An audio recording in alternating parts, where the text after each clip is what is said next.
Bismillahirrahmanirrahim. Assalamualaikum warahmatullahi wabarakatuh. Alhamdulillah, Allahumma salli ala Muhammad wa ala ali Muhammad kama sallaita ala Ibrahim wa ala ali Ibrahim fil alamin innaka Hamidum Majid.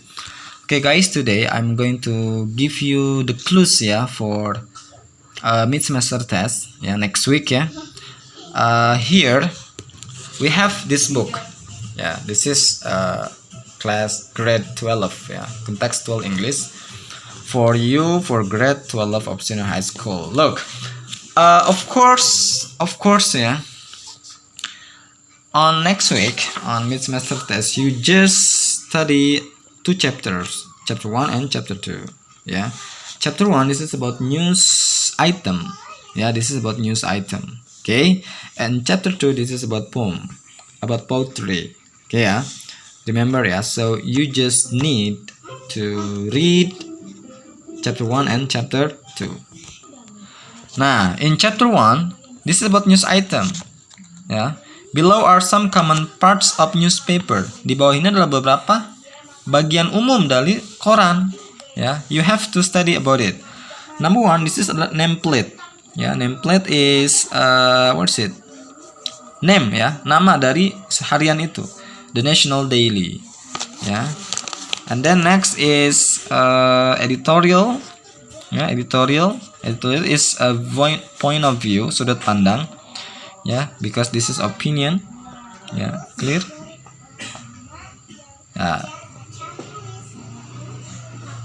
This is opinion. Sudut pandang. And then headline. Headline ini judul beritanya. And then reporter, berarti peliput, news, beritanya beritanya. Lalu letters to the editor, surat kepada editor. Biasanya ini kepada dari subscriber, dari para pelanggan. Lalu ada caption. Kamu sudah familiar dengan caption guys. Caption itu adalah small text or simple text which describe about the picture. Jadi teks sederhana yang menggambarkan dari gambar ini. Lalu ada masthead. Masthead ini sebetulnya nama lain dari nameplate sebetulnya Jadi masthead itu nama lain dari nameplate, nama. Lalu ada credit line. Credit line ini biasanya digunakan untuk it's like confirm, konfirmasi about something, tentang sesuatu. Lalu classified ads, iklan, karena setiap koran itu biasanya memuat iklan sebagai income, bahan masukan income ekonomik. Lalu ada karikatur. Caricatures itulah the unique cartoon which has message yang memiliki pesan. And then front picture, and then columns dan banner. Nah, ini juga merupakan kisi-kisi dari PTS. Lalu menarik di halaman 5 nih kalian perhatikan.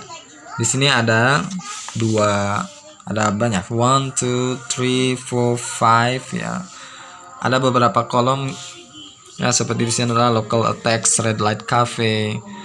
Tadi disebutkan bahwa dalam news item ini banyak sekali istilah-istilah. Banyak sekali istilah-istilah yang memang kita sendiri harus really upgrade our vocabulary because newspaper mostly use terms. Newspaper mostly use term. Koran atau majalah itu sering menggunakan istilah seperti di sini. Locals attack red light cafe. Masyarakat sekitar menyerang kafe-kafe lampu merah. Apa lampu merah? Bukan kafenya yang ada di lampu merah, tapi kafe-kafe yang red light di sini maksudnya yang memuat prostitusi. Jadi red light ini lampu merah itu artinya yang mengandung prostitusi atau kafe remang-remang. Nah, kalian baca ini karena nanti sebelumnya di video sebelumnya Mister juga udah pernah kasih ini. Kamu tinggal kembangkan lagi karena mungkin banyak kosakata yang nanti muncul di PTS. Lalu ada street singer jumps to date. Street singer itu berarti pengamen jalanan yang loncat bunuh diri. Kamu tinggal baca saja. Mungkin juga banyak kosakata yang keluar. Lalu ada police nape molester. Polisi menangkap. Nape ini adalah sinonim dari cage atau misalkan arrest Itu arrest atau nape. Cage itu adalah sinonim yang artinya meringkuk, menangkap, meringkus. Itu kan sinonim dari arti menangkap. Polisi menangkap molester. Molester itu bisa disebut pencabul ya. Karena dia di kasus ini molested a teenager, itu mencabuli seorang remaja gadis ya.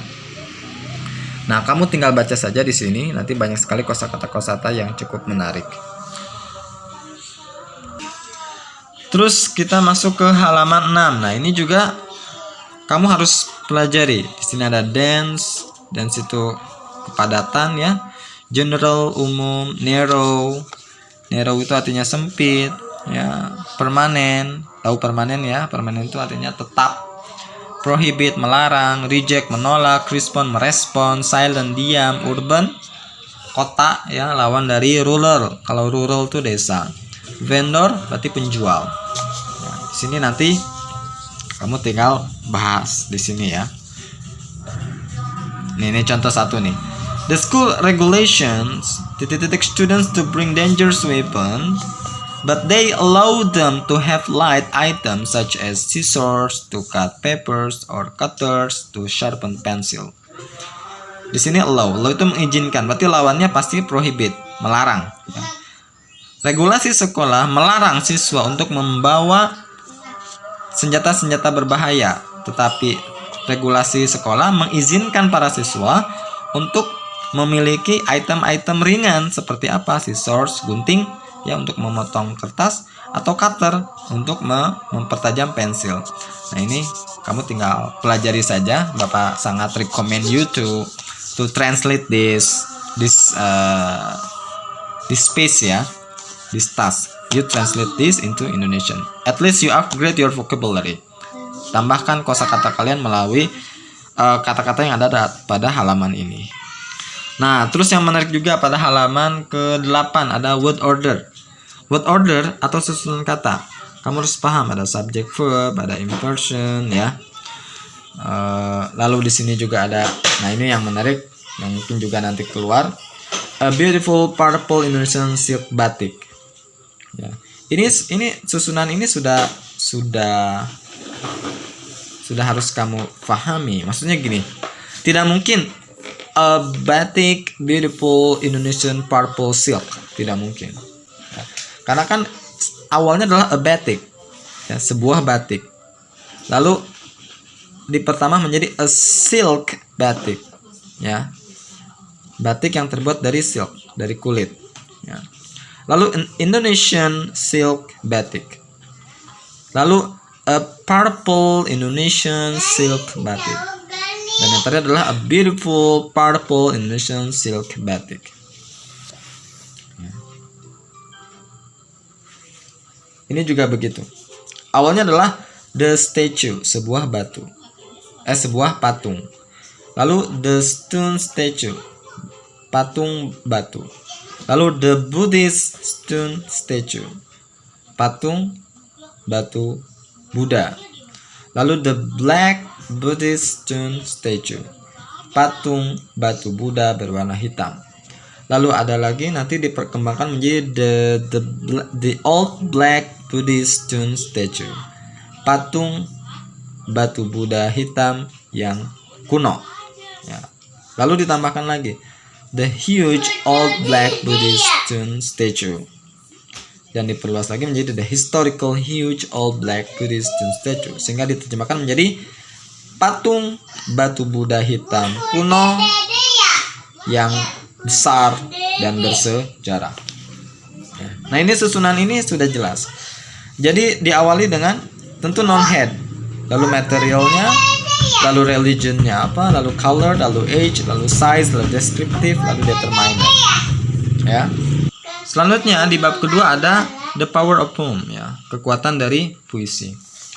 Ya, jadi dalam kekuatan puisi itu sebetulnya kita harus berpikir bagaimana seorang pembuat puisi menumpahkan karya dalam tulisan tadi.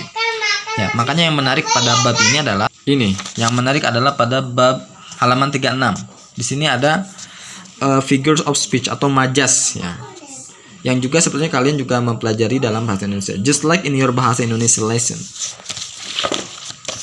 Seperti dalam pelajaran bahasa Indonesia kalian ya. When we study poetry, ketika kita mempelajari puisi ya, ada setidaknya kita mengenal majas ya.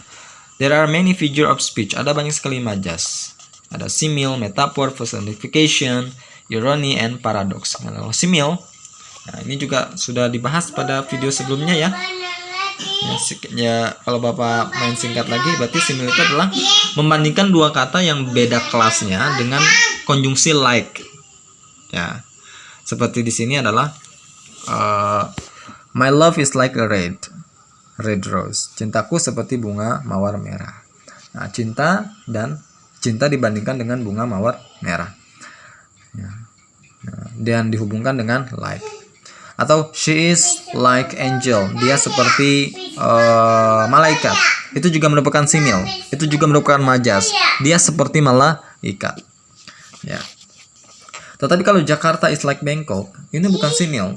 Jakarta seperti Bangkok, itu bukan simil, itu bukan puisi, itu bukan majas. Karena Jakarta dan Bangkok adalah dua hal yang sama-sama kota. Atau she is like your sister. Dia seperti saudarimu. Itu juga bukan simil. Ya. She is like your sister. Itu bukan simil. Karena itu membandingkan dua hal yang sama kelasnya. Tetapi kalau she is like angel, dia seperti bidadari, dia seperti malaikat, itu baru simil, itu baru majas. Ada persamaannya apa? Sama-sama baik misalkan, ya, sama-sama cantik, sama-sama menawan dan lain-lain. Lalu ada metafor. Metafor itu sebenarnya kelanjutan dari simil, hanya saja like-nya hilang, konjungsinya hilang. Kalau tadi di simil ada she is like angel, maka di metafor adalah she is angel. She is angel. Dia adalah Dia adalah malaikat. Ya. She is the rose. Dia adalah bunga mawar. Kalau tadi di simil she is like the rose, maka di metafor adalah she is the rose. Jadi seakan-akan menegaskan bahwa dia adalah bunga mawar. Tapi tentu bukan bunga yang sesungguhnya ya. Maksudnya dia itu menawan, dia itu menarik, dia itu harum. Makanya disebutkan she is the rose. Ini cara berpikir yang lebih dari sekedar simil. Ya. Selanjutnya ada personifikasi. Nah, personification itu berarti you regard an inanimate thing as a human. Anda memandang benda yang tidak hidup seperti manusia, yang performing action, yang melakukan hal-hal yang biasanya dilakukan oleh manusia seperti clouds frown. Ya, kalau di sini sebutkan ada, misalkan Mister kasih contoh lain seperti sun smile, matahari tersenyum. The sun smiles to me. Matahari tersenyum padaku. Matahari kan benda inanimate, tidak hidup, ya, tapi dia dipandang seperti hidup, tersenyum. Atau misalkan the wave wake me up, ya, gelombang itu membangunkanku, ya, itu juga merupakan personifikasi. Lalu ada ironi. Nah, ironi ini contoh ironi nih, menarik nih ironi nih, ya. The chicken dies of hunger in the barn of rice. Anak ayam itu mati kelaparan di lumbung padi. Mati kelaparan di lumbung padi. Lumbung padi kan mestinya banyak makanan. Tapi sebuah ironi ketika anak ayam itu mati kelaparan. Matinya kelaparan lagi. Ya, itu ironi. Jadi what is being stated is negate. Ya, negate by what is suggest. Apa yang dinyatakan itu berlawanan, bertolak belakang dengan apa yang dipikirkan, apa yang kita anggap. Kok bisa ya mati di lumbung padi? Nah, itu merupakan ironi. Atau contoh lain misalkan menjadi babu di rumah sendiri. Itu juga merupakan ironi. Ya, become a maid in own house, ya, menjadi babu di rumah sendiri. Itu juga merupakan ironi. Ya, banyak sekali ironi di dunia ini. Cara berpikir ironi itu berarti kayaknya seperti itu. Jelas, terakhir adalah paradoks. Paradoks itu berarti inherent contradiction. Nah, di sini kontradiksi. Ya. In what is being stated in statement. Dengan apa yang dinyatakan dalam sebuah statement. Ya, misalkan di sini adalah the dead man. Di sini the dead man is breathing. Ya. Mayat laki-laki itu bernapas. Itu kan ironi. Ya. Atau di sini I wake to sleep. Aku bangun untuk tidur. Itu juga ironi. Atau yang lain misalkan we meet to part. Kita bertemu untuk berpisah. Itu ironi. Paradoks, sorry. Ya, bertemu untuk berpisah. Berpisah untuk bertemu. Itu paradoks. Ya. Bangun untuk tidur. Tidur untuk bangun. That is paradox. Jadi berlawanan, kata-kata yang jelas-jelas berlawanan dalam kalimatnya sendiri. Ya, baik, itu saja ya. Jadi 2 bab itu saja yang akan dibahas dalam PTS nanti ya. Mudah-mudahan kalian I hope you do it easily ya. There is no obstacle, there is no problems, there is no troubles ya. The most important is you just keep your focus ya. And then do not forget about the material. You have to master it. Pahami itu ya. If there is a trouble, you just contact your teacher ya. Hanya hubungi saja nanti gurunya kalau memang ada permasalahan ya. Ya, itu saja dari Mister. That's a lot. Thank you so much for your attention. See you next time. Assalamualaikum warahmatullahi wabarakatuh.